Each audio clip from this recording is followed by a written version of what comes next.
युवा मंत्री के तौर पर मशहूर हैं हमीरपुर से और मोदी सरकार में कैबिनेट मिनिस्टर अनुराग ठाकुर के साथ हम दो हाथ बैडमिंटन में कर रहे हैं।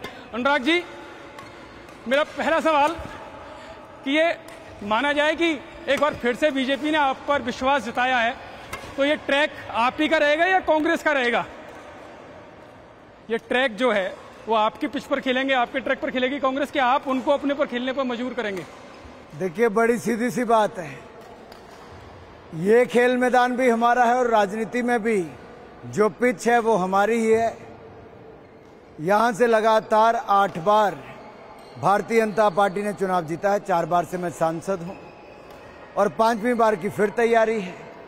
तो पिच भी हमारी है और जीत भी हमारी है। बहुत सारे माना जाता है कि स्टेडियम आपने बनवाए, कोर्ट आपने बनवाए, लेकिन बहुत सारे निजी लेवल पर भी आपने बहुत कुछ काम किया यहां पर। तो क्या माना जाए कि उसका फायदा मिलेगा जो आपने पर्सनल लेवल पर यहां युवाओं के लिए काम किया है? इसका बहुत फर्क पड़ता है। मैं इसलिए कह रहा हूं, इसलिए फर्क पड़ता है कि ये जो आप इंडोर स्टेडियम देख रहे हैं, ये हमने 2011-12 में दिया। 5 साल कांग्रेस की सरकार रही, कुछ नहीं किया। फिर हमारी सरकार आई, हमने इसको पूरा किया। National centre of excellence Bharat सरकार के द्वारा हमीरपुर में दिया गया। आज आप देखेंगे बाहर सैकड़ों खिलाड़ी ट्रायल्स देने आए हैं, कोई खेल खेल रहा है। ये इंडोर भी आपने देखा, मैं आपको एथलेटिक ट्रैक भी दिखाता हूं, बाकी भी। ये विकास जो यहां पे हुआ, आज विकास के नाम पे भारतीय जनता पार्टी को वोट मिलता है। चाहे वो एम्स अस्पताल हो, पीजीआई का अस्पताल हो, मेडिकल कॉलेज 2 हो, सेंट्रल यूनिवर्सिटी हो, 6 केंद्रीय विद्यालय हो, हाइड्रो इंजीनियरिंग कॉलेज हो, टेक्निकल यूनिवर्सिटी हो, एनआईटी हो, IIIT हो, ये सब हमीरपुर संसदीय क्षेत्र में बना। और हजारों किलोमीटर की हमने सड़कें बनाई। 4 लेन हाईवे हमने कीरतपुर से बिलासपुर बना दिया। अब हमीरपुर से शिमला और पठानकोट से लेके हमीरपुर भी हम बना रहे हैं। ये अपने आप में हर तरफ जाने का रास्ता आधा कर देगा, समय आधा कर देगा। ये अपने आप में जितेंद्र जी इतना बड़ी मुझे लगता है उपलब्धि है, जो लोगों को सामने नजर आती। सड़कों का काम चल रहा है, बिल्डिंगें बन गई हैं, खेल के मैदान बन गए, खिलाड़ी उभर कर आ रहे हैं। इससे बहुत बड़ा प्रभाव पड़ता है। जनता को लगता है कि हमारे नेता ने हमारी आवाज उठाई और हमारा काम करके दिखाया है।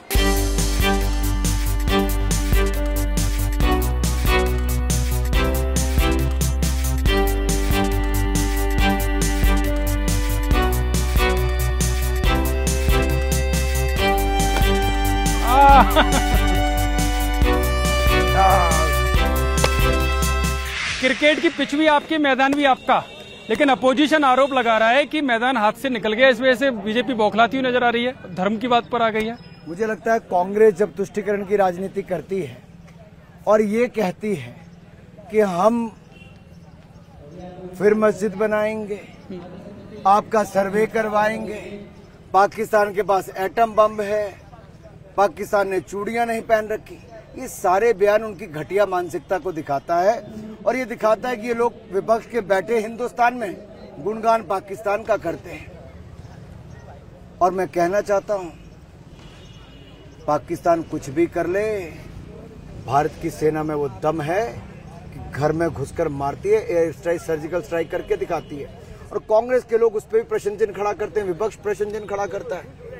और अब भी 26/11 के हमले के शहीद पे प्रश्न चिन्ह खड़ा करते हैं। मैं सवाल ही आपसे पूछना चाहता हूं, ये जो कहते हैं पाकिस्तान ने चूड़ियां नहीं पहनी, मैं कहता हूं भारत की बेटियों ने जिन्होंने चूड़ियां पहनी वो भी AK-47 पकड़ के बॉर्डर पर खड़ी हैं। जो घुसपैठ करेगा कब्रिस्तान पहुंचा देंगे। जैसे अभी एक आतंकवादी हमला किया था, हमारे एक जवान की शहादत हुई, 2 आतंकियों को मारा, 72 हुरों के पास भेजने का काम कर। लेकिन चन्नी जो कांग्रेस के पूर्व मुख्यमंत्री हैं, वो तो कह रहे हैं कि ये इसी समय टाइमिंग पर सवाल उठा रहे हैं, यानी कि आपकी मंशा पर, यानी भारत सरकार की मंशा पर पूरा सवाल उठाया उन्होंने। देखिए, आतंकवादी हमलों में जितनी गिरावट भारतीय जनता पार्टी की सरकार में आई, आप देखिए कितने बड़े बड़े निर्णय किए गए। नॉर्थ ईस्ट में 11 पीस अकॉर्ड हुए, जम्मू कश्मीर में आज ये हालत है कि वहाँ 81% नागरिकों की हत्या में कमी आई है। और ये तब संभव हुआ जब मोदी सरकार ने धारा 370 हटाई और वहां पर खुशहाली वापस लाई, लोगों के चेहरे पे मुस्कुराहट वापस लाई। लेकिन मणिशंकर अय्यर कह रहे हैं कि जो आप बार बार बात कर रहे हैं कि आपने करारा जवाब दिया, लेकिन वो कह रहे हैं पाकिस्तान को कम न समझे, सम्मान के साथ बात करें उससे। देखिए, मोदी जी ने इससे बड़ा सम्मान क्या देना था? जब नवाज शरीफ थे तो नरेंद्र मोदी विशेष तौर पर वहां पे गए, और गए कहां पर? गए वहां पर जहां भाईचारे की बात करने के लिए, पीस की बात करने के लिए, शांति बहाल करने के लिए। लेकिन अगर पाकिस्तान आतंकवाद को बढ़ावा देता रहेगा तो भारत भी करारा जवाब देता रहेगा। आज पाकिस्तान के पास खाने पीने के लाले पड़े हैं, वहां महंगाई आसमान छू रही है, तेल के दाम आसमान छू रहे हैं। ये हालत वहां पर हो गई कि आज पाकिस्तान को हाथ फैलाना पड़ रहा है दुनिया के आगे। अरे किसकी बात कर? भारत की पाकिस्तान से तुलना ही क्या है? भारत दुनिया की 5वीं बड़ी अर्थव्यवस्था मोदी जी के नेतृत्व में बना, अब दुनिया की 3री बड़ी अर्थव्यवस्था बन जाएगा। ये लोग डर के मारे रहते थे, मोदी जी ने भारत का मान सम्मान और कद बढ़ाने का कार्य किया। लेकिन सबसे बड़ी बात आज जो हुआ है, अरविंद केजरीवाल को सुप्रीम कोर्ट से जमानत मिल गई, माना जाए कि बड़ा झटका है आप लोगों के लिए? निश्चित तौर पर नहीं, निश्चित तौर पर नहीं। और उनको जमानत कोई पहले आदमी को मिली है? सोनिया गांधी जी, राहुल गांधी जी, चिदम्बरम जी, लालू जी सब बेल पर हैं भ्रष्टाचार के मामले पे। ऐसा नहीं कि वो आरोप मुक्त हो गए, आरोप मुक्त नहीं हुए जी, मुकदमा चल रहा है, दोषी हैं और न्याय फैसला उस पर करेगा, न्यायालय फैसला करेगा। अभी तो उनको केवल चुनाव के चलते कुछ दिनों की मोहलत मिली है, बेल मिली है, और ये अंतरिम बेल उनके लिए कोई ब्लैंकेट कवर नहीं है, कोई ईमानदारी का सर्टिफिकेट नहीं मिला है। प्रियंका गांधी कह रही हैं कि जो राम मंदिर की बात आप कर रहे हो, बार बार हिंदू मुस्लिम करते हुए नजर आ रहे हो, कहीं ना कहीं हार निश्चित दिखाई दे रही है, और राम सबके हैं, केवल आपके नहीं। देखिए, हम वो हैं जिन्होंने जो 1950 में कहा वो भी करके दिखाया। धारा 370 को हटाया, ट्रिपल तलाक से निजात दिलाई, सीए का कानून बनाया, भव्य राम मंदिर बनाया।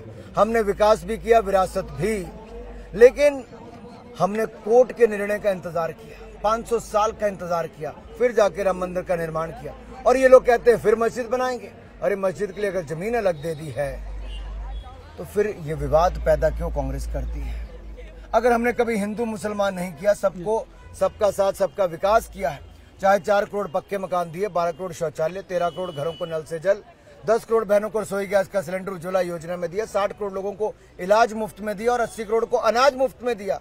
कभी हिंदू नहीं पूछा, कभी मुसलमान नहीं पूछा, गरीब का कल्याण किया है। 25 करोड़ गरीबों को गरीबी रेखा से बाहर निकालने का काम किया। लेकिन वो तो कह रहे हैं आज भी 80 करोड़ लोगों को आप राशन फ्री दे रहे, तो गरीबी कहाँ खत्म हुई? अभी भी अगर इतनी बड़ी संख्या में फ्री देना पड़ रहा है। आपको बताता हूं, ये आंकलन आप करके देखिए, ये जो 25 करोड़ लोग गरीबी रेखा के बाहर आए, ये कभी अपने घर के लिए तरसते थे, कभी पानी की, शौचालय की सुविधा, अनाज की सुविधा, 2 वक्त की रोटी नहीं मिलती थी। आज 2 वक्त की रोटी भी है तो आगे बढ़ने का अवसर भी है। मुद्रा योजना के माध्यम से अगर हमने 41 करोड़ ऋण दिए हैं तो इसका मतलब उतने लोगों को पांव पे खड़ा होकर अपना रोजगार, स्वरोजगार के अवसर दिए। स्वनिधि योजना में अगर 60 लाख लोगों को ऋण दिए तो इसका मतलब उनकी मदद की ताकि वो अपना विकास कर सके, अपना काम धंधा कर सके। हमने तो देश के लोगों को कमा कर खाने की आदत डाली है, इनकी तरह मुफ्त वाली नहीं। जैसे पीएम सूर्य घर, आपको 300 यूनिट मुफ्त बिजली मिलेंगे जब आप सौर ऊर्जा का प्लांट अपने छत पे लगाएंगे। ये मोदी सरकार। अनुराग जी, आप कह रहे हैं कि कोई भेदभाव इस सरकार ने नहीं किया, लेकिन क्या ऐसा रीजन आया, जो कांग्रेस भी सवाल लगातार उठा रही है, कि प्रधानमंत्री को मुसलमानों के लिए लेकर बोलना पड़ा?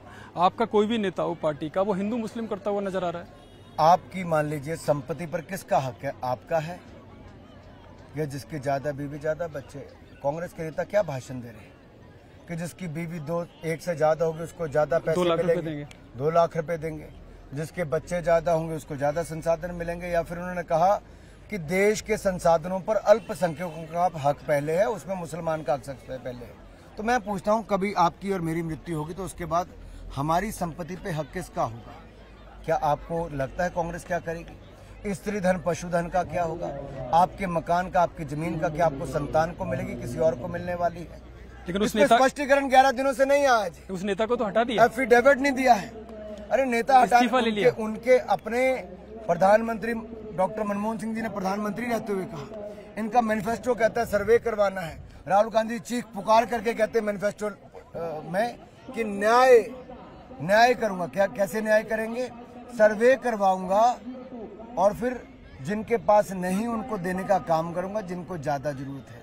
मैं पूछता हूं आपको, क्या बच्चे ज्यादा होने आपका क्राइटेरिया है? पत्नी ज्यादा होना आपका क्राइटेरिया है? क्या एक समुदाय विशेष के लिए आप लोग काम कर रहे हैं? तुष्टिकरण की राजनीति कर रहे हैं?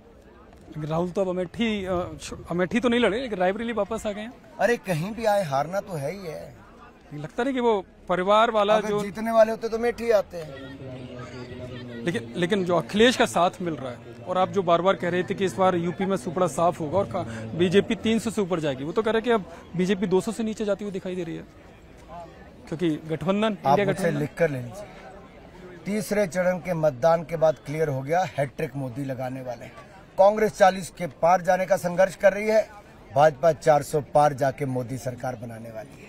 अनुराग जी, जिस ट्रैक पर हम चल रहे हैं आपके साथ, ऐसे कई ट्रैक आपने बनाए हैं, कई सारे स्टेडियम की बात हुई है, बहुत सारे विकास काम किए, लेकिन जो जानकारी है, मेरी भी कई लोगों से बातचीत हुई कि आपने पर्सनल लेवल पर भी बहुत सारा काम किया, लगता है कि इस चुनाव में वो काम आएगा?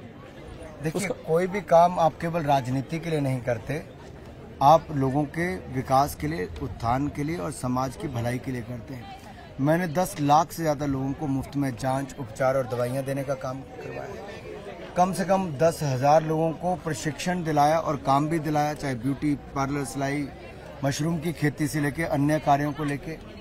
फिर हमने एक से श्रेष्ठ सेंटर चलाते हैं, जहां पर 600 सेंटर में लगभग 12,000 बच्चे पढ़ते हैं, मुफ्त की शिक्षा उनको मिलती है। इसके अलावा आप खेल के मैदान देखेंगे तो वो तो बनाए ही।